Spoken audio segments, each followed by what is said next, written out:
Rod man. You know how we do. We get right into it. We don't build up anticipation. We just start the live and we are ready to talk some Miami Dolphins football. We are officially in the off season for show. We about to get it cracking. This is the first of many episodes of us stretching out that dope because this off season is gonna be very dry. Dry, dry, super, baby. super dry. So before we really get cracking and we let some people get in the chat, but man, how's it feel, man? We've officially made it to the off season of the 2026 season, bro. So how are you, dog? Listen, Herbie. You know what? I'm gonna say this. Considering where the Dolphins have been the past couple of years, and really where we've been my entire lifetime, Right. it is nice to see that real change is on the horizon, man. And as a fan, you can only listen. I know there's a lot of fans who, like Dolphins fans, have pretty much at this point generational trauma, Right. dating back to what 1984 when we lost to the Yep. Niners in the Super Bowl. So maybe John Eric Sullivan and Jeff Hafley could be the ones to break the chains of pain, Herbie. But you know what? I'm optimistic, man. And I'll tell you right now before we get into it. I like the moves made so far. True Blazer, my dog, man. True. What up? You already know, man. True in the building, man. My Round of man applause for said, True, baby. Deuces. Hey, brother. Deuces. My cheater. We'll get into that. Yeah, man. So let's go ahead and give a rundown for today's episode, man. So for today's episode, obviously with the releases of Tyreek Hill and Bradley Chubb and other notable people, dog. I wanted to just go ahead and talk about the releases, obviously, talk about the financial impact and why they ultimately were released. And that's just the nature of the business of the NFL. But it got me to thinking. It made me want to go down memory lane and think about some of the more other notable releases from the Miami Dolphins. Spoiler alert. The Miami Dolphins have not had a lot of notable releases going back to 2000. Trust me, I did the research. This has been an embarrassing team as far as the talent that has been on the Miami Dolphins in the past 25 to 26 years. After that, I know that True Blazer just chucked the deuce to Cheetah. I know you also just chucked the deuce to Cheetah. But I did want to just go ahead and basically just, say a goodbye, right? And we'll save it for that portion. But it's inspired by the fact that at least the very least, Tyreek Hill was somebody that was incredible to watch on Sundays, right? So I just want to show love for that. Also, I want to with you specifically, Rod. I want to address a new Miami Dolphins rebuild and basically what you want out of this rebuild. What do you want to see that's different? What do you want to go? What do you want from the Jeff Hatley regime, right? And then we're going to go ahead and touch on some draft prospects that we are interested going up and gearing up and getting ready for the combine, which is only in 2 weeks, bro. Like, This can I time breathe? flies, dude. Can I breathe? God damn, man. So let's get into it, man. Talking Dolphins, man. Tyreek Hill and more cuts, man. So let's talk about the lower level guys first.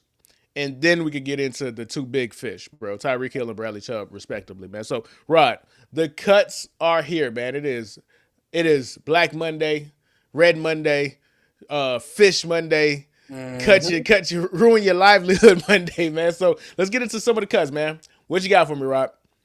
So listen, Nick Westbrook Akine, right? Yeah. Look, listen, Herbie, I don't feel bad about that, right? It was a cut that had to be made. He was someone who wasn't much of a contributor. James Daniel, Herbie, dude, the guy played 3 or 4 snaps, and that was it. He had to go, right? So I mean, dude, there's not much for me to say about these guys, man. Yeah, obviously. Like if you don't contribute, you don't produce, you're gonna get cut. This is the NFL. Like if you are not somebody who's familiar with the NFL, you might think that NFL stands for National Football League. That ain't what it stands for. The NFL stands for not for long. That's what it is. So let's go ahead and address some of the bigger fish, right? And I want to save Tyreek Hill because Tyreek Hill is going to bleed into the next discussion or the first discussion point of the day. So let's start with Bradley Chubb, right? So Bradley Chubb, you got cut. I was unsurprised, but it was still like, oh wow, like we're here. Like we've done the dance with Tyreek. We knew Tyreek was coming. It Right. was a matter of if, not when, or when, not if. Right. Bradley Chubb, there was still a possibility that he might still be on the team. So when I seen that he got cut, I was like, oh, okay. Oh, this is different. Yeah, this is regime change. We in Venezuela, baby. Regime change, baby. We taking this to Cuba. This is a regime change, right? So, Rod, let's go down memory lane. The year was 2022. Bradley Chubb got traded to the Miami Dolphins from the Denver Broncos, and you guys signed him to a $110 million contract extension. Now, I am not saying this to say I'm right. I'm not saying this to take a victory lap. I'm really not. But I just do remember the conversation that we had. You were on the other side of my point, obviously, because you were trying to be a optimistic Dolphin fan. But I remember when you guys got Bradley Chubb, I went on the Denver Broncos Reddit, subreddit forums, whatever, Mile High, like whatever, the SB, every single thing. And there was one thing that was unified between Denver Bronco fans, and that was good riddance to Bradley Chubb. Never a good sign, man. Never a good sign when the fan base is happy to see somebody go, bro. Never. So Bradley Chubb for 110 million, and obviously he didn't get all the 110 million. It was 63 that was guaranteed at the time of the extension. But this is what you got for Bradley Chubb. The first year you got 8 games, 5.5 sacks. The second year in 2022, or I'm tripping. He got traded midway through the season. So this is even worse. Yeah. What you guys got, because it was 8 games, you guys got 7 games of him as a starter. You only got 2.5 sacks his first year with you guys. The next year, you got 11 sacks. Cool. Shout out to He him. got hurt too. And then he got hurt, tore his ACL. So you missed a whole year in 2024. And then in 2025, you got 17 games and you got 8.5 sacks. So with the Miami Dolphins, in 41 games, you got 22 sacks. That means that he averaged a half a sack a game Yeah, a sack every other game, pretty much. Yeah. for $110 million, 63 million guaranteed. Now, one of the things that Denver Broncos fans said about Bradley Chubb was that he was a no-show and you can't trust him and the production wasn't real. I was fearful of Bradley Chubb because the 1 year that he was good, that Contract year. was a contract year. That if you look at all of his stats, his rookie year he had 12 sacks. Second year he played 4 games, he had 1 sack. Third year he played 14 games, he only had 7 sacks. I'm sorry. His fifth year in the league, in 7 games he had 0 sacks. So he was already hurt every freaking season. Right. So that wasn't new. That's what you came with. That's what you got. You got a hurt player that was always hurt. So that shouldn't have been surprising to Miami Dolphin fans. But you also got somebody that was just not productive. He had, the year before he got traded, he had 8 sacks in 15 games. So this should be surprising to nobody. No. Nobody. What's your opinion on the Bradley Chubb experience, Rod, or tenure? No, I mean, Herbie, there is no opinion. What is it to say? What did Bradley Chubb do for us, bro? He didn't do. He was just another poor Chris Greer decision. Like, as a matter of fact, this today is just retribution for Dolphin fans because John Eric Sullivan is just cleaning up Greer's mess, bro. Like that's what he's been doing today. And listen, Bradley Chubb was an okay player for us, but considering the injury, he missed a whole year playing for us. And he just didn't live up to the potential he was supposed to have. At all. Right? He just didn't live up to it. You know what I mean? And it is what it is. It's over. I'm not quite sure if they've already released him or if they're gonna wait for June 1st. Shout out to Jansport Jack. Shout out to Jansport, man. We gonna have the Tyreek discussion. Don't worry, Mr. Chiefs Kingdom. Don't worry. We're gonna have the discussion, dog. Don't worry about it. But yeah, as you were saying, Rod. No, I mean, listen, Herbie. I mean, when you consider the production that Chubb had, which was okay considering what we paid him, listen, Herbie. It was just another poor Greer decision. He was hurt a lot of his time with us, and even this past season, Herbie, where he did manage to play a full slate of games.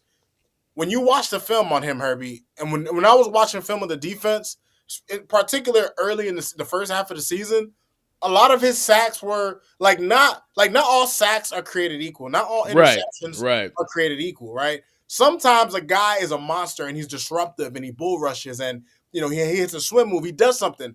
Other times you just happen to get a sack. You get a sack because the coverage on the back end was so good. The lineman had no choice but to let it go or whatever the case may be. And he had a lot of sacks that were kind of just like, oh, it was more like he was a beneficiary of other moving parts of the play rather Yeah. than him just being, a ferocious beast, a la Micah Parsons or Cameron Wake. Daniil Hunter, someone like that. Right. He had luxury sacks, Herbie. So on top of not even getting a lot of sacks, he had a whole bunch of luxury sacks. So Herbie, to see Bradley Chubb, this was a move that had to be made. Whether it's pre-June 1st, post-June 1st, it was a move that had to be made. So you mentioned the pre-June or the post-June, right? So basically, if y'all waited to do this post-June, y'all could have spread it out. But the way the Dolphins are doing it, bro, the Dolphins are, and we'll get to it because this ultimately leads us to our main discussion point of today's episode, which is spoiler alert: rebuild. They're like, hey, bro, this is a lost season. We'll take it all this year. We'll worry about next year. So Yep. the Dolphins are going to be bad this year. Oh, The Dolphins are going to be people thought 2019 was bad. What that 2019 Yeah, was bad. the Dolphins are going to be with the amount of dead cap that these guys are taking on this year, which I think is at 50 something million so far. Yeah, the Dolphins are going to be really bad this year, bro. So, before we get to the Tyreek portion, though, right, and talk about him as a cut, I wanted to do this, bro. Like this inspired me to go down memory lane because we're all nostalgia fiends, right? We love nostalgia. We love nostalgia bait, whether it's good, bad, or indifferent, or just terrible. We don't care. We love nostalgia because it brings us back to a time that we will never get to, man. So, Rod, I wanted to go and talk about the most notable Dolphin releases going back to 2000. And I came to this conclusion. One, on a serious note, a lot of people get cut every single year. These no-name guys that you never think of, that never cross your mind. Like the NFL is a ruthless business. Like I was just going through transaction, waived, release, release, release, release. People I don't remember, people that probably never played in the game, but they're real people who have had their lives completely disrupted and completely changed, right? The average lifespan of an NFL career is anywhere from 2 to 3.5 years. There's a lot of people that get cut. There's a lot of people who make the NFL that got to go get a regular job afterwards, right? So we always got to be mindful that there are real people. And shout out to James Harden who said the ugly part out loud, the elephant in the room, which is this is a business. Ain't no loyalty for these teams. They'll cut you at any like it don't matter. So don't be loyal to nobody but yourself and what you got going on for you, right? But in a lighter note, it also made me realize the Miami Dolphins just have not had notable football players, bro, for the past 25 years. Herbie, if you really think about it, like outside of the early 2000s that had that really great, I won't say really great, but they were a really, really good defense. Zach Thomas, Patrick Surtain, Jason Taylor. Outside of that era of Dolphins, once you go beyond that, beyond Ricky Williams, all that, I It mean, we gets had ugly. It guys here gets and there, ugly. but So I just went by. At first, I was like, "All right, I'm gonna make a list," and then I just went by the names, and I'm just gonna think of some notable people, right? And I'm not gonna go year by year because that's just too much. But things that I had no idea Thurman Thomas was a Miami Dolphin in 2000 who got cut. I didn't know that, right? well Like, and past it, his prime though. right, of course, right. But that's notable because the Dolphins just have not had notable people to cut in the first place. Like, no wonder you guys have been so mediocre, dog. You guys have just not really had talent, and if you do, they're well past their prime, and they came here to go to South Beach. They did not come here to play football. So, 2004, Ricky Williams retired. David Wanstead is when he quit because the team was falling apart. I think they went 1-6 and he had to quit. 2006. Okay, now we're getting some people, bro. You guys released Sam Madison and Junior Seau. That was like, yo, Yeah. that those are franchise icons, right? Like Junior Seau, yeah, he was more iconic with the San Diego Chargers at the time, Right. or Los Angeles Chargers, or whatever you want to call them. but he was a decent player when he was with Miami too. I remember that. He was. 2007, man. The infamous Dante Culpepper, who should have been Drew Brees. I think and Dolphins Rand, fans will. I don't think we'll ever recover from that. oh, nah, for sure. And Randy McMichael. 2009. This one is funny. The reason why I put John Beck as the notable for 2009 is because what you guys did to get John Beck. Not Joe Philman, Jeff Ireland traded a second round pick to get John Beck, only to release him 2 years later. What a travesty, bro! What a just complete. And it gets even better because the next year, 2009, you guys traded up to get Pat White, and you released him exactly 1 year later because he was that bad. Jeff Ireland set this team back almost a decade, bro. Bro, and you know what's funny, Herbie?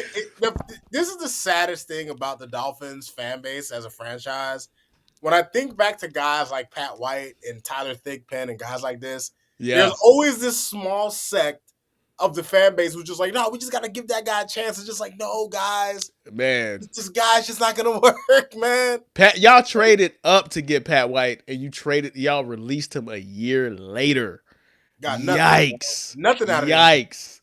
Yikes. 2011, right? Again, these are not great players, but they're notable. You feel me? Channing Crowder, Ronnie Brown. 2012, Chad Ochocinco. Chad Ochocinco didn't even make it out of preseason, dog. Like, again, somebody that just came here to play some football, man. Just chill on South Beach, go to Lincoln Ave, and maybe catch a football on Sunday.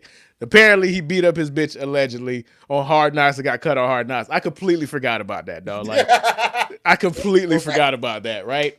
2017, Mario Williams. Again, there's nobody in the history of the Miami Dolphins that I can remember that came here to absolutely do nothing. He just came here to get a check.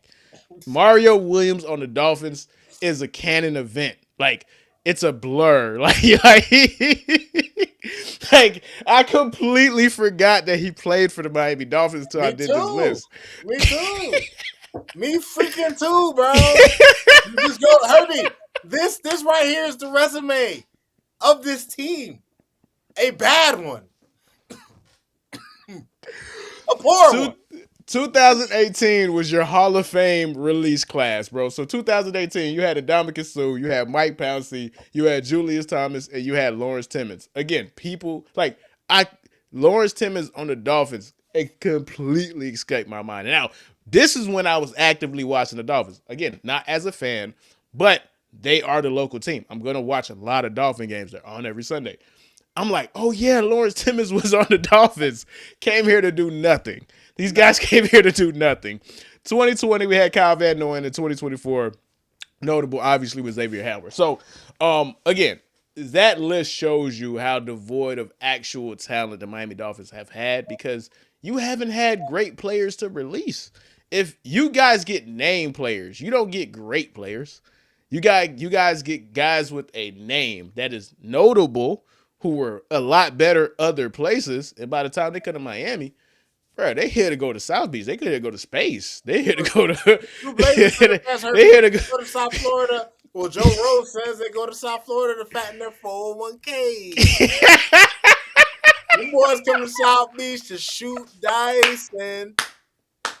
You know what I'm saying? They kind of saw. Shout out to the homie. Hey, yo, Blood, my boy, yo, Blood. Hey, we still waiting on that intro track, bro. It's been like 5 years. All right, you gonna call me out? I'm gonna put you on blast too, brother. Where's that intro? All right, where's the intro, brother? All right, put me on blast. I'm putting them back on you. All right, you got 1 point finger at me. Here's a couple pointed at you, buddy. All right, but no. So this Dolphins is just. It speaks to what the Dolphins are. Like, I see why you guys have struggled because there's just either guys come here too late, either guys come here because they're not motivated, whatever it is. This has been 20 years of culture that have gotten to the point where guys come here to just vibe. If they not drafted here, if they're a signing. Herbie, the Dolphins are an F school, man. We're an F school in the county, bro. We're an F school. Nah, seriously. And that's why I wanted to have a positive conversation about Tyreek, right? And let's go ahead and get into the first discussion of the day, man. I personally want to say thank you, Tyreek. And the reason I want to say thank you, Tyreek, is because based off of the people who normally come here, the acquisitions, whether it's trade or free agency signing, yada yada yada, um, Tyreek came here and played like an actual guy that wanted to live up to the contract, and he did for 2 years. It was amazing. Like, granted, the team wasn't great. The team still was the mediocre Dolphins, but you guys got to see truly not one of the best players in the league at the time. You guys got to experience one of the best football players ever Hall of Fame. at his peak. You got to watch a Hall of Fame player for 4 seasons and be all pro, all elite, all time great for 2 out of those 4 seasons, bro. So again, we knew this was coming. The breakup happened a year ago. Like, we seen Right. the walls. We've had time to get over the anger and the animus, or I would say, I would hope Dolphin fans have had time to get over the anger and the animus that they've had towards Tyreek, because again, Tyreek, like most diva wide receivers, he just couldn't go out. He couldn't go out easy. Herbie, But look, yeah, go I'm, ahead, go ahead. I'm not gonna say that Dolphins fans are over it. Like, I'll speak for myself personally. Tyreek did quite a few things that rubbed everybody the wrong way before this all Absolutely. went down, right? But to your point, Herbie, Tyreek Hill was a part of what has been. No matter how we feel about Tua, no matter how we feel about Mike McDaniel, no matter how we feel about this failed regime, which is just one of many, Herbie. I mean, at least the Mike McDaniel era had some excitement. The Right. Mike McDaniel era had some. I don't want to call it genuine hope because it was never real hope, but it was like it was like close to that, right? When you consider the Dolphins Hey, had if you put up 70 points on a professional football team, there's going to be hope involved. For sure. right. You know what I'm saying? Like, your quarterback is in the MVP conversation 2 years in a row. Tyreek Hill was in the MVP conversation in 2023 until he missed the game.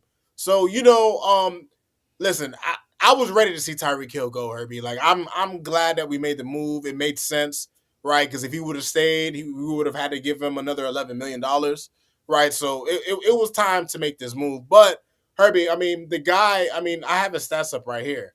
And when you consider what he did his first 2 years here, Herbie, he had 1,700 yards Yep. his first year, 7 touchdowns, right? And then you go to the very next year, he essentially had 1,800 yards, 13 touchdowns. He averaged 112 yards per game.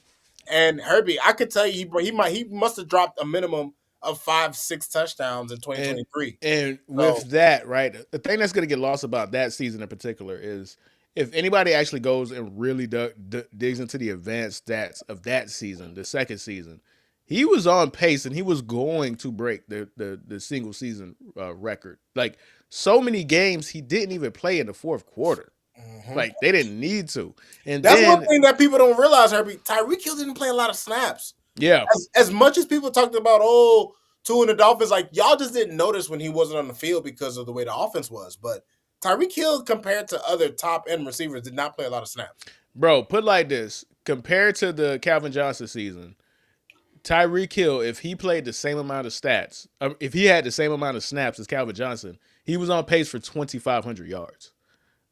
Like, he was on pace for 2,500 yards if you compare what he was doing in the limited time that he was on the field. He was incredible. I think he was averaging like 4 or almost 5 yards a snap. The league average is like 1.8 or 2. Right. He was going to break every single record. He just didn't play that many snaps. So it was an incredible season because that nobody's. And man, he did 1,800 yards and he didn't play 17 games. Right.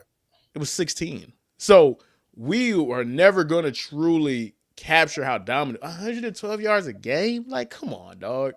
Ridiculous. That's mad numbers, bro. Like, Ridiculous, bro. so it compared in contrast to the Adamakin Sues, the Bradley Chubbs, all these guys who come here and just absolutely, like Joe Rose and True Blazers say, fat in their 401ks.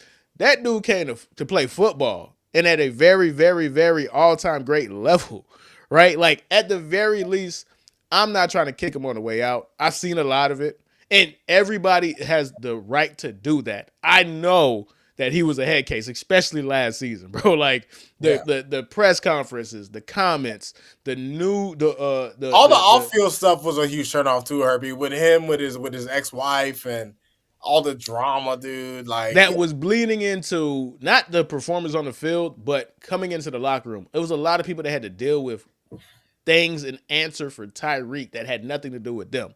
So listen, I'm not. Listen, it was time to go, right? Like you're starting a new regime. Like Tua's next. It's not like Tua's next. You know what I'm saying? It's next for Tua too. It was time. But at the same time, I will appreciate watching him. I will appreciate our football pod covering him. I will appreciate the excellence that he demonstrated on the football field almost every Sunday that he played with Tua. Drew. Dro, what up, man? What up? Right. House catching fire, being arrested, all negative energy, baby mama drama. Hey, man, we all, man. We all, man. That's why he's going They back to Kansas City, hey, man. We all know that's where he's going. all right, let's have that. Let's talk about it, man. Jack, man, is he coming back to Kansas City, bro? Go ahead and put it in the comments, dog. Is he coming back to Kansas City? I don't need to see this, man. I just want y'all to die, bro. Just die, bro. Just die, bro. I'm like, Well, I here's the was. thing, Herbie. For me, I would rather him go back to Kansas City because my actual fear is Is he him go to Buffalo? going to Buffalo or New England. One of those two teams. I got two teams I don't want him to go to. Okay, I. It would be kind of crazy if he goes to either team, especially if he goes to Buffalo because of the history. Yeah. Because of the history, because of the 13-second game, because of how he's ripped out the hearts of Buffalo Bills fans specifically and Josh Allen for years. Like the only way, like the sweetest revenge is if he played for the Buffalo Bills and he got Josh Allen over the hump against a Patrick Mahomes in the playoffs. That'd be crazy. But we don't want to see that, dog. We don't want to see that. Not at all. We don't want to see that. Not at all. Dro, we don't know where he's gonna go. Where Jack is speculating that he's gonna go back to Kansas City. That was a speculation, right? But I personally I won't be shocked, obviously. Like obviously it makes sense. The Chiefs need a real deep threat. Patrick Mahomes would love to have a deep threat the caliber of Tyreek Hill if he's healthy or close to what he used to be. But I don't know, man. I feel like Tyreek is such a guy that might just want to try something new. So we'll see. We'll see. We got plenty of time. All right. Next discussion post, man. And this is the real one, Rod. It's time to rebuild again. The Miami Dolphins are officially with these cuts, these major cuts to huge names. They're rebuilding, dog. And before you get into your thoughts and what you want to see from this rebuild, I want to throw this out there. So I was doing research and I wanted to see, like, okay, normally when you have a rebuild, you align it up with you having a new coach. So I went down memory lane and I said, okay, let's see how many Miami Dolphin head coaches they've been since. And I want to say, going back to 1966. Do you know the number off the top of your head, Rod? I actually don't. All right. If anybody wants to go ahead and put in the chat, go ahead, just throw it out there. Doop doop doop doop doop doop doop doop doop doop doop doop doop doop. You guys had 15 head coaches since 1966. Now, you're like, okay, that's not that bad. The problem is one coach occupied 26 of those years. Don Shula. And ironically, which is so strange, aside from Don Shula, the guy that predated John Shula was George Wilson in 1966. You guys, on average, it is 3 to 4 years, and you guys get a new head coach. And it does not, like, it's eerie how on the nose it is. So, George Wilson, 1966 to 1969, 4 seasons. After Don Shula, you had Jimmy Johnson, 1996 to 1999. Dave Wanstead, 2000 to 2004. Then you had the interim with Jim Bates, obviously. and then you got Nick Saban. Nick Saban 2 years. was an outlier, but now you got, here we go, Cam Cameron, 1 year. 1 year, and then you got Tony Sperano, 2000 to 2011. I want to say that, yeah, 2000, 2009, 2010, yeah, 4 years. Joe Philbin, 2012 to 2015. Sleepy Joe. Can't forget Sleepy Sleepy Joe, Joe, man. 2012, 2013, 2014. Yep, 4 years, bro.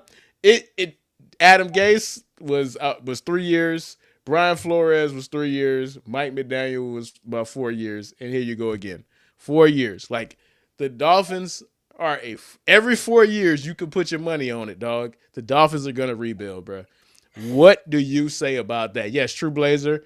Don Shula is rolling over in his grave. That is Facts. facts. You Listen, that is facts. you know what, Herbie? I think what probably hurts Dolphins fans more than anything is that we've been doing this rebuilding thing for like 30 years, and Literally, literally, literally. and the New England Patriots actually got their rebuild right. Even though they didn't win the Super Bowl, they got there after Yeah, 5 years, yeah. right? Like, so it's Herbie. Even a broken clock is right twice a And you day. can't even say 5 years because it's based off on when they fired Bill Gerard Belichick. Mayo, Oh yeah, Gerard Mayo. I'm sorry. So no, based off when they fired Bill Belichick. So Belichick, this would, you could say it's a second rebuild, right? if you want, but still, it's been 3 years. They already went back in 3 years. Two, really? Because it was what's the name's first season? Mike Vrabel's first season. So 2 years after firing Bill Belichick, they went to the Super Bowl. The Miami Dolphins have not won a playoff game in how long? Since 2000, Herbie. Since 2000. Since 2000, Herbie. This is great. Every 4 years, Rod. You, like, put like this. If I do a future bet on Hard Rock app right now, I would, the odds would be -1,000. I'm not even gonna make some money if I took the bet. Will the Miami Dolphins rebuild in 4 years? It's a guarantee almost based Bruh. off of history. Well, here's the thing. Well, Herbie, here's the thing, Herbie. At the end of the day, you got to think about it like this, right? The number one thing that people want for their organization and their franchise is stability, right? But here's the thing. You don't want stability to be mediocrity, Right. right? So the Dolphins have always been in this position, and honestly, Herbie, it's in large part due to who we've had in the front office too. It really starts with we've had mediocre GMs. We've had Jeff Ireland, Mike Tannenbaum, Mm-hmm. but Chris Greer. Like, we haven't had GMs that really draft talent that hits the ball at the park. So we'll see what happens with John Eric Sullivan now, and now in the building, Herbie. But when you look at the way the Dolphins have constructed teams, when you look at the way that we attacked free agency, the former philosophy for team building where we try to get that big fish free agent. We just went through the list of guys that were notable releases, Herbie. Wasn't many, Herbie, because a lot of guys come here and don't even do anything. So, No, so it's funny that you brought up a great point, and I don't even think you realize it. You know this point, but I'm going to explain it to the audience. You said the mediocrity of the GMs. That's the main problem because the GMs get such a long leash. So somebody who's mediocre has an eye for mediocrity. Like Chris Greer was what, 15 years? So you got one guy who's bad at his job being bad at his job repeatedly, which is how you end up with a coach every 4 years because he doesn't know how to pick them. But normally what happens is the GM and the head coach are both gone, right? Not with the Miami Dolphins because you have a owner back to back, going back to Wayne Huizenga and now with Stephen Ross. You've had two owners who are easily manipulated by career ass kissers. yep, So a Mike Tannenbaum could stay. A Jeff Ireland can stay. A Chris Greer could stay for almost 2 decades yep, because they are close to the source. They are close to the money man. They're close to the bag man. You're not supposed to keep a GM through 3 or 4 head coaching cycles. That's insane. absolute insanity, Herbie. Absolute insanity, bro. Herbie, this is our first proper rebuild. Like what's happening right now, Yeah. what Sully did today, this is rebuilding, Herbie. It's we're throwing everything out. We're starting from scratch. This season coming up is clearly a throwaway season, and this is what we do, right? This is what we do. Okay, so what do you want to see? Matter of fact, let's get to. Hey, bro, I'm trying to focus, but some of these comments got me dying, bro. Like, hold on, man. Like, I want to highlight this again, man. Shula is rolling on his grave. Rolling, rolling, rolling, rolling. Yeah, super rolling, man. All right, man. Between Brady, Pennington, and now Allen, y'all barely got out of the division. Facts, facts. And Like, now Drake man the Patriots. that's nuts, man. Like, that's so crazy, dog. Painful. Uh, yeah, man. Damn Reed gone, man. I'm trying. Ashton, what's I'm up, trying boy? not to take that as an insult, Ashton. I was really for the snap back and talk about your quarterback, but I don't think you're trying to be disrespectful. I was going to talk about JJ McCarthy, but I don't think you're trying to be disrespectful. So I'm gonna chill. I'm gonna chill. Let me see what we got else right here, man. This. I don't agree, but I can't just outright disagree with this comment right here. Fitzpatrick was the best thing to happen to y'all in recent I'll years, say man. this: Ryan Fitzpatrick was the most fun part of the team in the past 20 years. Like he was fun to watch. Like Yeah, for sure. Fitz is a car crash every time Every time he comes out. you gonna something gonna happen. Right. Something's gonna happen. And this is it right here. These two comments right here sound like this country every 4 years. The Dolphins are America's team. Yes, bro. The Dolphins are the America's team, bro. You're gonna completely start over 4 years, think something's gonna change, and you end up in the same exact situation, bro. A effing mess, bro. So back to you, Rod. What do you want to see from this rebuild? Well, listen, Herbie. I first of all, I already think that the GM is off to a great start. And if there's anything that I want to see, I want to see more importantly, a change in philosophy, Hmm. right? For the past 20 years, the Dolphins have done this crazy exercise where we want to keep putting a band aid on a massive scar, on a Right. massive wound, right? For once, I mean, at the end of the day, Herbie, if we've learned anything about the Dolphins and the way we've been team building for the past 20 plus years, is that you're gonna pay the piper at some point. Yeah. Whether you're prolonging that issue or whether you just decide to just cut everything clean and start over, Herbie, that's on you. But we've been just doing we've been working against ourselves for years, right? And when you think about what previously happened these past few years, Herbie, the Dolphins went all in on this regime, right? Yeah. They went all in on Tua. They went all in on a lot of these free agent pickups. They went and got Tyreek. Like the Dolphins really thought that they were going to make something happen. They believed the organization that there was a Super Bowl quote unquote window, right? And of course, it blew up in our faces spectacularly. So what I'm happy to see now, Herbie, and what I'm hoping is that look, listen, and not everybody's going to agree with this, Herbie.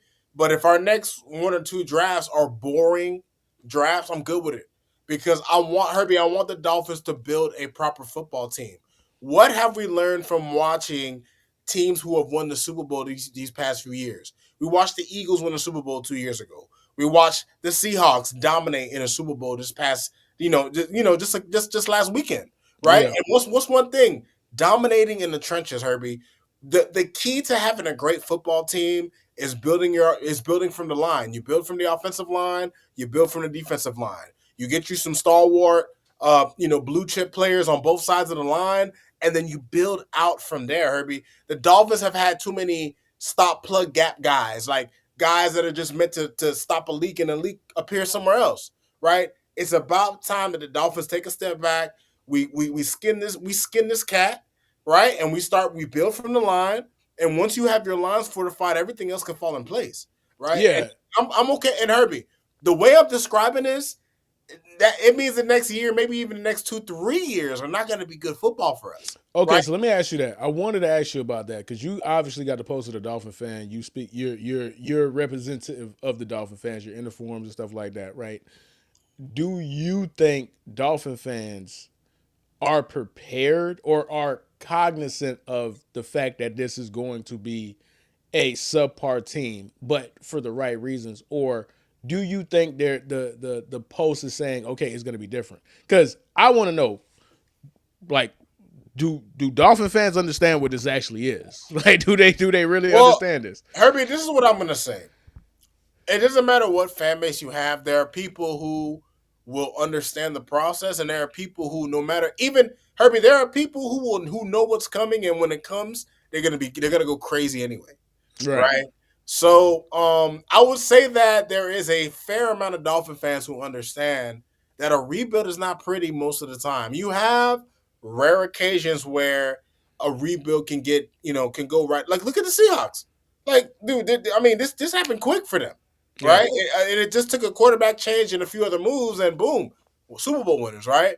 But you can't expect that kind of turnaround every single year, right? So, I think there's a good amount of Dolphins fans. Obviously, there's Dolphins fans who are hoping for better, but I think a lot of fans need to understand. They need to temper expectations because with what I see right now, with the moves that we made today, with the moves we're going to make going forward, the Dolphins are going to strip this thing butt naked and they're going to start from scratch. And when you start from scratch, especially when there's no quarterback, right? Because no matter what they say about Tua, they've been very coy about what they're going to do with Tua. I think right now they're looking for suitors, right? I think right now the Dolphins are looking to see, and I know it sounds ridiculous, Rod, I'm Herbie. not gonna hold you, dog. Tua might be the worst bag of dope in the history of bad dope, man. Like, Hey, man, he's untouchable. Like, you guys just gonna have to eat that dead cap, man. Y'all got 50 M's of dead cap coming y'all way, man. Like, that's a fact. Like, that's a you know fact. what, Herbie? I think that's probably the case, bro. But I'm sure right now that I'm sure they're not trying to eat it. They're trying to find some Of sucker. course. They're Of trying to find course. a mark for Tua Herbie, but in the event, even in the event that they don't, Herbie, whatever, regardless, next season is going to be an ugly season for us, bro. I'll say this so we could go ahead and transition to our last point, which is the draft part. But I'm confident that they got to the point where they realized there's no way to get off of this. So we have to cut to it. So if we're gonna cut to it and we're gonna eat $50 million of dead cap or whatever the number was, I forgot because I'm pretty sure they're gonna try to spread it out between 2 years. They're like, we might as well get all the dead cap in 1 year, right? Right. Like we're already 50 million with between if we're gonna be 50 million, fuck it. Why not be 100? Right? Like, hey, why not be 100? Tyreek, you're gone. Bradley Chubb, you're gone. Dead cap, dead cap, dead cap everywhere. You get a dead cap. You get a dead cap. We get a dead cap. It's a dead cap jamboree because they Ed realize Capitan, man. the dead capathon because at some point they had to accept the fact that that 49 million or whatever it was that they're going to have to eat for Tua is going to be so restrictive that you might as well have just a ridiculous amount and eat it all at one time and then start fresh the following season. So when I say the Dolphins are going to be bad, the Dolphins are going to be bad. Well, Herbie, at least the good thing is with the moves they made today, they basically cleared 66, pretty much 67 million in cap space, 56 going into Eventually, with the 2026. potential to be 70, yeah. Right. So, I mean, yeah, we right now under the cap, we got about 9.6 million. So, at the You're very at no, you're least, at you're 13. You're 13 with 13, the even yeah, you're better, 13 right? under the cap. So the Yeah. Dolphins have made some moves that are at least gonna they're starting the healing process, I should say. That's all you can do, man. Hey, bro. Okay, I said he was the MVP of the regular season, dog. I'm sorry. I'm sorry he was ass in the playoffs, right? It's ATS. a regular season award, okay? Golly, man. We ain't gonna talk about some of your freezing cold takes. Like we don't have to bring up everything you said about the Bills and them going to win the championship. We were here. We remember those too. All right, man. Definitely here.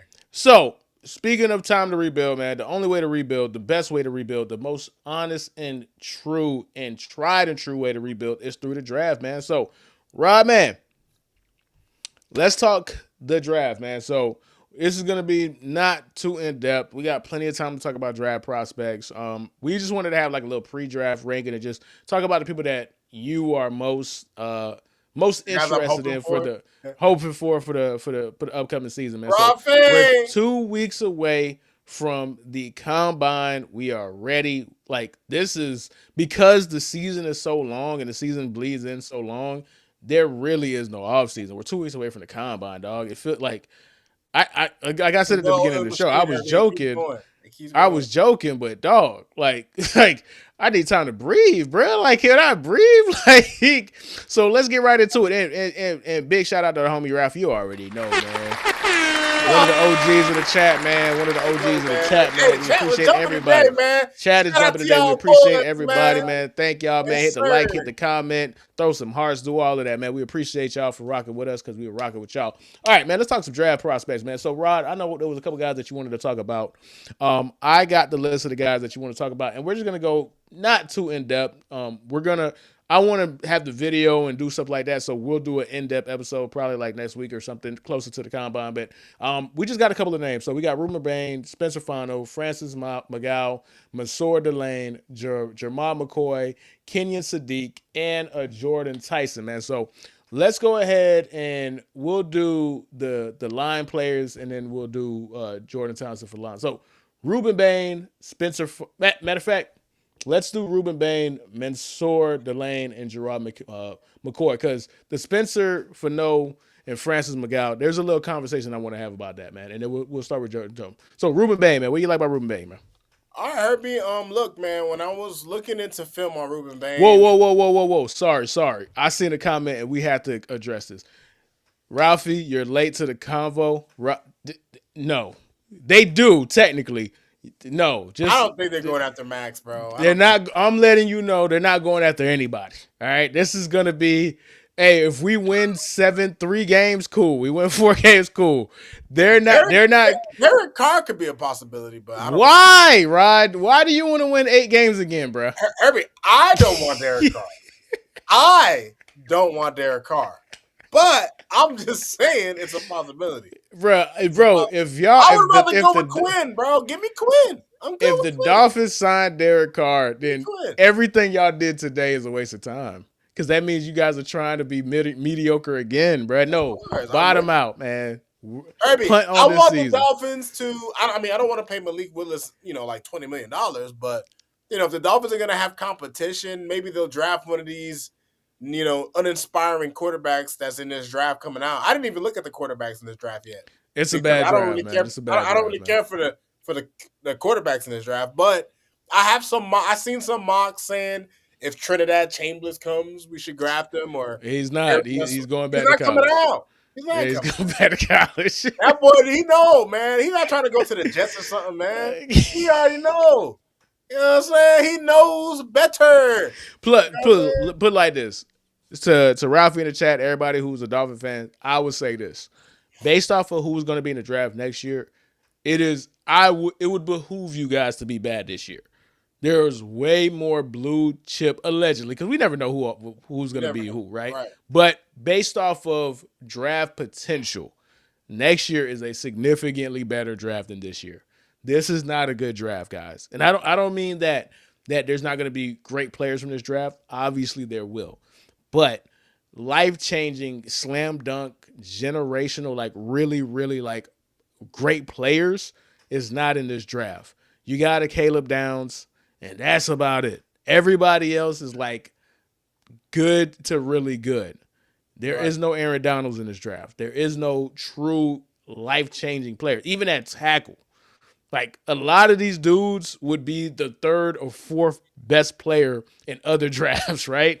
So next year is the draft you want. And you don't have a high draft pick unless you're bad. Think about this. The Chiefs are drafting before the Miami Dolphins.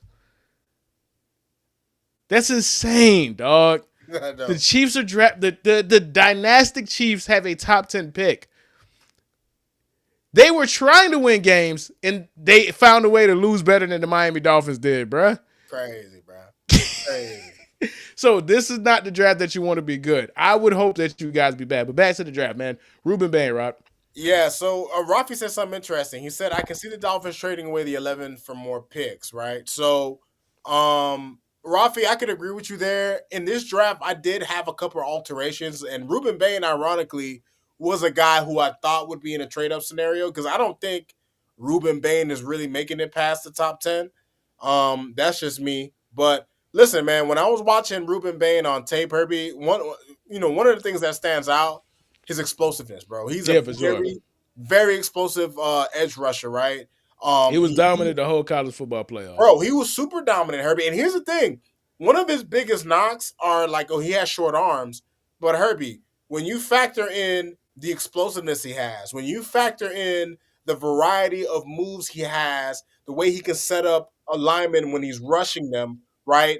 When you look at the power that he has, the Yeah, violence that he plays with. He's great with his hands. There were a bunch of times on tape I'm watching him, and yeah, there were times where he was out leveraged by tackles because of the arm length, Herbie, but it wasn't often, right? A lot yeah. of times, Herbie, he's great with his hands. He's able You to, only need to beat him once.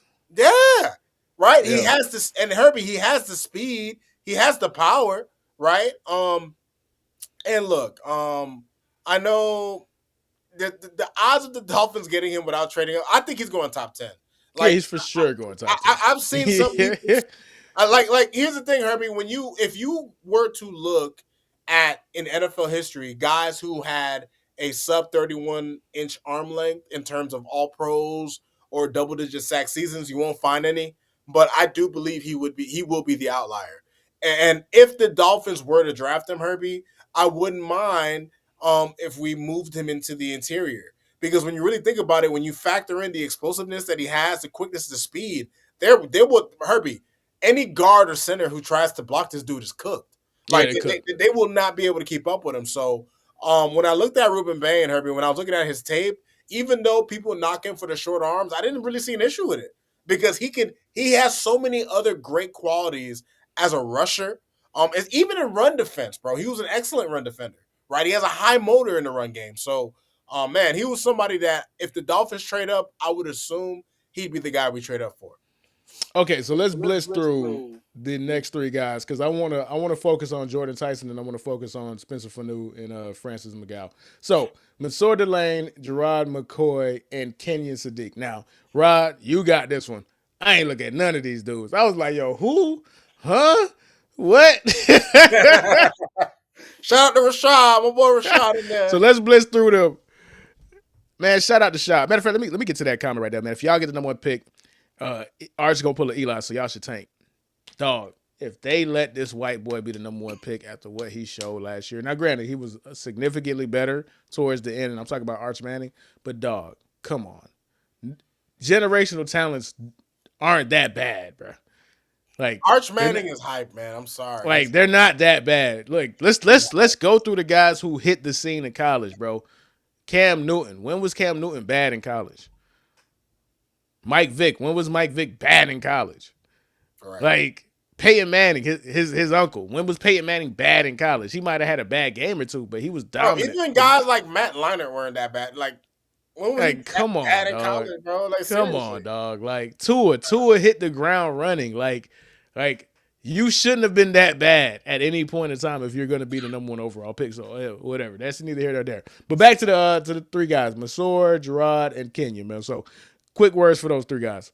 Listen, Herbie, when I was looking at these guys, so I'll start with Mansour Delane. And when I was watching him, I didn't get to see too much of his tape, man. But when I was watching him, one of the things that stood out to me was I love the recognition that the IQ that he plays with. Like you could tell Right. he's a guy that he understands exactly what he's watching when he's on the field. He could read the quarterback, he could read defenders. He had outside of his recognition, I like his size. He had great recovery, high end athleticism. You know what I mean?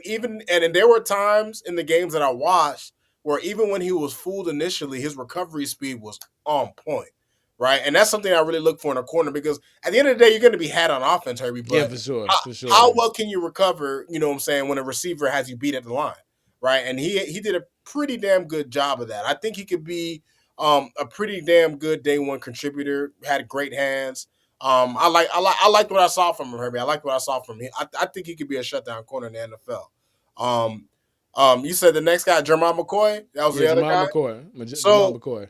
the thing with Jermon McCoy is he's coming off an ACL. He didn't really play all of last year, so any tape that you see of him is going to be from 2024.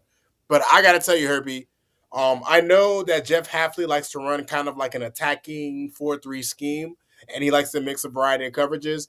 Jamal McCoy, if, and this is a big if depending on how he is coming off the injury, when you look at him, Herbie, he has great speed. He's another guy that has excellent athleticism.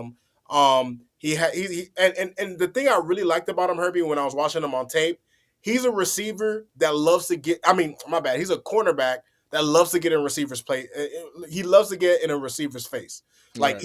he will be all up in your space. Like he is perfect for like a press man kind of scheme, where he can get hands on a guy and he trusts his speed, he trusts his athleticism. In the event that a guy can actually kind of overcome him on the jam, he can recover, right? And that's something that you always like in a cornerback.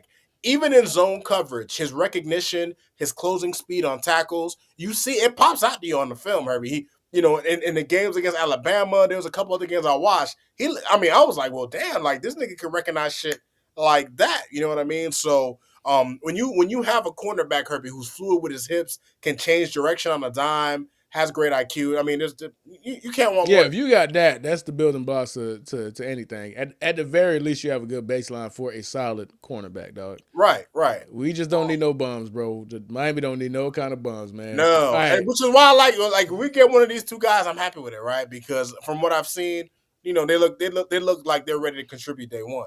And then I think you said Kenyon Sadiq, right? The tight end. Kenyon Sadiq, yeah. So Kenyon Sadiq was kind of like my trade down scenario because I wouldn't really want to draft him at 11. I know I was big on Tyler Warren last year, but I loved what I saw from Tyler Warren on Yeah, tape, for right? sure. For And good Colston reason. loved them too, and they both showed out this year, right? Herbie, I gotta say, I think we have to reevaluate how we feel about first round tight ends. Hey, man, listen, bro. A dead clock is right twice a day, dog. You True, know? You know? true, true, Listen, true, listen, true. I just went off of history. I didn't say they were going to be bad. I was just saying, hey, based off of history. But again, that is come between Brock Bowers and those two guys, it is a new influx of coaching that knows how to utilize the tight end position. That's just what it was. We went a decade with a bunch of bad, well, I'm not going to say bad coaches, but people that did not know how to utilize the position. They tried to put square pegs in round holes. These offensive schemes, these offensive coaches, and these offensive play callers have a much more refined and defined way to utilize tight ends. So because think about it, you're a 6'6", 260 guy running a 4'6". You're a weapon, dog. Like you should be dominating. There's nobody on the field that could keep up with you. Nah, fact, Like nobody on the field. You are a mismatch. So now that we seeing what Colston Loveland did, and we can see what Tyler Warren did, and we seen what Brock Bowers did, it was more indicative of people not knowing how to use these guys, bro. But back to Kenyon Sadiq. Well, He's from Oregon, right? yes, he's yeah, Yeah, he's yeah, yeah. Oregon. Oh, yeah, yeah, yeah, yeah. Dude. Listen. I love a dude, no homo, that knows he's cock diesel, bro. Because that dude doesn't wear anything on the field, bro. Like this man don't wear no pads, no shit. Like dog, he wants you to see every single muscle that he has, bro. Like I'll say this, Herbie. When I was watching some tape on him, I'm someone who's a fan of versatile players, right? Like I didn't say right. this about Mansour Delane, but one of the things that really I liked about him was when you look at everything he can do in the field, Herbie. Mansour Delane, he could be an But outside that's the new corner, NFL. That's what made the Seahawks so good. Is that right? everybody on that defense could do multiple things. Right. When a guy can be your outside, your nickel, or your safety, Herbie, it grants you so much versatility. Yeah. And Kenyon Sadiq is kind of a part of that same class, right? He's a very versatile athlete, right? And he's a guy. Now, if you're a team like, let's say, for example, like the Niners or a team that likes to kind of like needs guys to run the ball and be really good blockers, I don't think he would really fit for a team like that. I think he's more of a receiving tight end, Herbie. He's a guy that you can split out wide. He has excellent straight line speed, bro. Like, Right. especially when it comes to running up the seams. Um, he has great hands. His route running is actually pretty good for his position. And he's a And, and, huge target. and he's a huge target, Herbie. Imagine. And what more can't you like about a guy who's 245 pounds and he's 6'3", right? You know what I mean? Like, and He And he's a presents. tall 6'3", bro. He looks like he's 6'5" out there, bro. Like he's a Rafi big says dude. Rafi says Isaiah likely. I can see that. That's pretty much. Yeah, I can see that. That's actually not a bad comparison, bro. If you ask me. But if we end up going down to if we end up trading down, let's say with the Carolina Panthers or one of those teams in the 17, 18, 19, and some of these other guys aren't there, I'd be fine with it. I'd be fine with it, Herbie. I mean, I'm warming up to the idea of the first round tight ends. Okay. With Jordan Tyson, we could probably save that because Yeah. we're running up for time. I want to spend the last couple minutes that we have with the O line guys, right? So Spencer Fano and Francis McGow. So I got a little bit of time to actually watch both of them before we went live, and this is going to be a fascinating discussion. I have my thoughts, but I want to know where you are. So, what do you like about either guy? What do you dislike about either guy? And if we got plenty of time. We still got the combo. We got all the testing. We got everything. We got the official measurements. But right now, I just want to get your headspace now. Gun to your head, who you picking? So let's start with matter of fact. Let's start with the negatives and then we'll do the positive. Then gun to your head. So negatives for each person, starting with Spencer Fano. Okay, so when it comes to Spencer Fano, Herbie, I think that he's going to he gonna have to put some weight on him, bro. He's kind of a small guy, Yeah, right? man. Despite the fact that he moves well, he can be a nasty finisher, Herbie. In the NFL, when he goes up against bull rushers, Herbie, he's someone that I can see getting overpowered, right? And look, I think if he adds some weight, it'll help him out a lot. And obviously he's gonna have to. Right. But that's one thing when I was looking at the tape, I was just like, ooh, damn, like he's kind of small, bro. A 300-pound lineman. You know what I mean? He is 6'6", right? So he's not like the smallest, but weight And he wise, and it looks like he could put on weight, but at the same time, if he could put on more weight, why hasn't he? Right? This right. is he's D1. You supposed to be fleshed out with the science and the all the information, and he's not at no baby school. He's at Utah, so he's gotten good strength and conditioning coaches around him. So it does make you wonder. That was one of the first things that I mentioned that I saw immediately. What's the negatives for Francis McGow? So when it comes to Francis Herbie, I'm just gonna put it out right. If the Dolphins were to draft him, if he ends up being the pick, and this is just me personally, Dolphins fans in the chat, Dolphins fans will come across this. You guys obviously have your own opinions. I think if we were to draft Francis, he'd have to be guard. He's a guy that I think if you have him out on the edge, I don't know if he'd be ready for the NFL tackles for the speed they have. Like he's not a guy that really handles speed rushers well. And I think given the skills that he does have, I think he's just better suited to be a guard rather than a tackle in the league. So I know I was going to ask you for the positives, but the way you ended it off right there, it's better to ask you the question. So based off of the negatives with Spencer Fano and based off of the negatives for Francis, gun to your head, who would you be more comfortable with the Miami Dolphins drafting? Rod. I think I'd actually be more comfortable with Spencer, bro. I think I'd be, even though Spencer is undersized right now, I think his Mm-hmm. upside is a little more Well, than. let's talk about the upside. Let's talk about the upside. That's going to be your winner. Let's talk about the positives with Spencer Fano that No, you I saw. mean Herbie. When I was watching Spencer Fennell on tape, there was a couple things I like. Right, like he moves well. Right, there Yeah, were he many does. He there moves there very were well. many times. Like there was a bunch of times when you're watching him on tape, Herbie. Not only is he getting a good block in the running game, but I've seen him push a guy and then catch a linebacker on the second level. Right, like he's a guy that he can lock in on the power run game. And when it came to pass blocking, he actually was fairly decent against speed rushers. He has quick feet. There were some things I really liked about watching Spencer Fano. Like I could see that there are things that he's going to need to work on when he gets into the league, in particular when it comes to his frame and his weight. But I think in terms of and here's the thing, I'm thinking about the future of the line. And even though we just released James Daniel, um, shout out to you, True. Shout out to you, True. Even Nah, though hey, we gonna go inside baseball. This all Rod. I ain't. I listen. I tried to cram. I was trying to do research. I said, Rod, you gotta handle it. And shout out to Rod being the A1, man, coming with the details, doing that film work, man. Rod, man. Rod, Listen, you man. saved the Hey, show. I love football just like y'all, bro. And my Dolphin fans, I want to see us with the best picks. And hey, listen, this is just the beginning. Like there are other first round guys that I just didn't have time. Yeah. Like We Caleb got Downs and other guys who we might try to get. we We got got plenty plenty of of time. time, bro. This the off Yeah, season, we so got we're plenty of gonna time. really do some deep dives. Let me get my perspective because of out of the people that you did watch, I didn't need to watch Ruben Band. I watched him the whole college football playoff. I know about Jordan Tyson, which is why I said we could save Jordan Tyson for next week, right? Because we could have a bigger wide receiver discussion. But I did get time to watch the two tackles, Spencer and Francis, and I came to the same conclusion as you. We can't be drafting guards, dog. Unless you're Zach Martin or what's the dude from with the Colts? Fuck, why is his name escaping me? Uh, something Nelson. Yeah, Um, Quentin. Nah, Quentin Nelson. Yeah, it's Quentin Nelson. It's is Quentin it Nelson. Quentin Nelson? Yeah, Yeah. it's Quentin Nelson. Unless you're Quentin Yeah, Nelson, OG Cap, man. We man. see Cap, man, what up, man? Shout We out to got you, baby. we got all the OGs up in The here, man. purge, the purge has begun. We are Yes. here, baby. The off-season warriors are here. The real fans are here, man. If you're here for the off-season, man, you really locked in. But back to what I was saying. If you can get a guard, cool. You can't be getting a guard. Like that was the first thing that I watched when I watched Francis, right? It was apparent this dude can't be on the outside. No.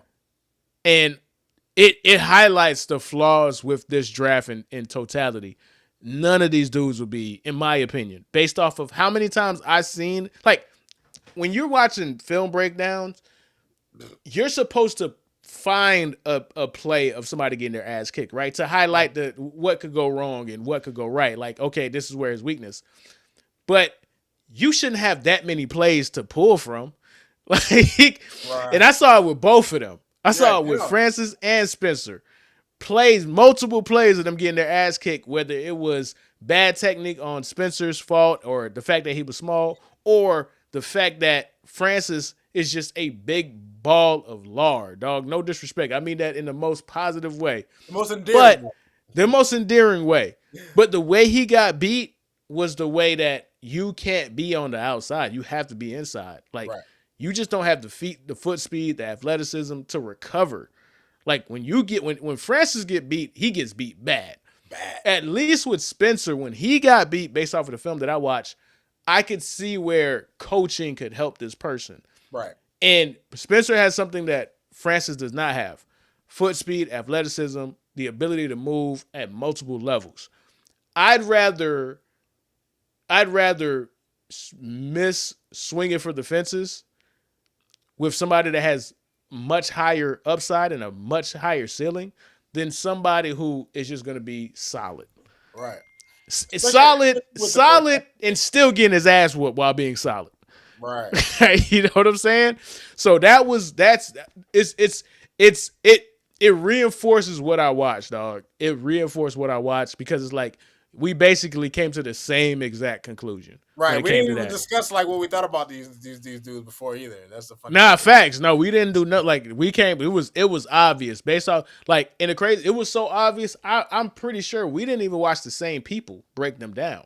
Right. That's how obvious it was, man. So Cap, do we go edge now that Chubb is gone? You put it like this: the edge guys that you guys best player available, man. Best Please. player available because you have Bailey from Texas Tech, you have Arvell Reese, I think from Ohio State, and you got Ruben Bain. Out of those three guys, none of those guys are coming to 11. I don't think so either. None of those guys are coming to 11. I think you'd have to get one of those guys. You're going to have to trade up, and it's not worth it to trade up, not for this draft. Like, which is why I think more than likely they'll go corner. I think we'll either get Delane or maybe Jermont. I actually think I don't think Caleb Downs is going to get down to us either. But I think we'll get one of those corners or possibly. I mean, I would rather not draft Sadiq at 11. If we get him, I won't be mad, Herbie. I had him as my trade down scenario, but I'm hoping I would like someone on the line though. I would like either a lineman or a defensive guy, but it's all about who's the best player, Herbie. Like for me, especially since we're doing a true rebuild, it doesn't hurt. No matter Yeah, it what doesn't you got, hurt, bro. yes, you know, just Trade back, get as much picks as and you and can. and Sullivan talked about that in like one of his latest interviews. He spoke about the possibility of the Dolphins trading back and getting more picks. When you, especially when you consider the fact we have 5 picks in the first 3 rounds, we have a first, a second, and 3 third rounders. You know, there are moves that could be made. You know what I'm saying? We can get the most out of this draft. You know what I mean? Nah, for sure. I listen. I'm a proponent of it. The Seahawks have done it. Like they built their team off largely off the back of that Russell Wilson trade and trading back. Like because the thing is, the most successful teams are the teams that have the most draft picks because these are all crapshoots. The best way to improve your team is having the most opportunities at the crapshoot. Facts. The more draft picks, the higher chance of you hitting. Like if you only have 4 or 5 draft picks, you got to go 4 for 4, 5 for 5. If you Uh-huh. got 10 draft picks, you could go 6 for 10. You know what I'm saying? Like, and you could truly build. So especially in this draft, bro. Like this draft is so devoid of talent. The Dolphins might not be able to trade back because nobody wants to come up to get anybody in this draft. Right. There's no one impressive. There's nobody who's knocking your socks off here, bro. You know what I Oh mean? man. Oh my God, man. All right, let me get this last comment right here. Steven Ross wants #1 pick a try for Joe Burrow. Do Dolphins new GM make splash to trade for #1 weak draft class, #1 pick? Um, no, because the Raiders, this is what happens, right? This is what happens, and the Raiders are not trading a #1 draft pick. Too many people that are Raiders fans already have freaking Fernando Mendoza pictures on their wall. Yeah, It's not they're happening. ready. They're so ready for him. They're so ready for him. He's already mentally went to Las Vegas. He knows he's going to be a Raider. It's not happening. It would take too much for the Raiders to trade that pick, or it would take too much for the Dolphins to offer to trade that pick for it to be worth it for anybody. The Raiders might ask for like 7 first round picks, bro. Like, because they know they cannot trade away somebody that their entire fan base is expecting to be on their roster in a couple of months. So yeah, I don't see it happening. I don't see it, especially not this guy. This guy don't even got the cachet to make that kind of trade. Yeah, this guy do Right. not even have that kind of cachet to make that kind of trade. It would be a riot in South Beach. Are you crazy? They would like it would be a riot for Fernando Mendoza. Like, come on, dog. No, he's a good player, but no way, no way, no way. All right, with that though, we will go ahead and close this episode, man. Rod, I appreciate you, the best co-host in the world. You feel me? I'm willing to fight anybody who says different. We Big have the facts, best fans in man. the world. We have the best chat Likewise. in the world, man. We got the real OGs. Ralphie, Cap, Great OG, True, great OG Jack, pod today. Dro, Young Blood, everybody. Like the chat was jumping, man. So I see that guys can make Mondays, Rod. So that's when the chat's jumping, bro. So hey, it might have to be. We'll talk about it, man. We'll talk Yeah. about it. But yeah, man. So see y'all later, man. See y'all next week. Deuces. Doses. Yo. Oh, is that thing come on thing? There we go. Oh man, I'm gonna cut the thing off. Bada bing, bada boom. Whatever. Deuces.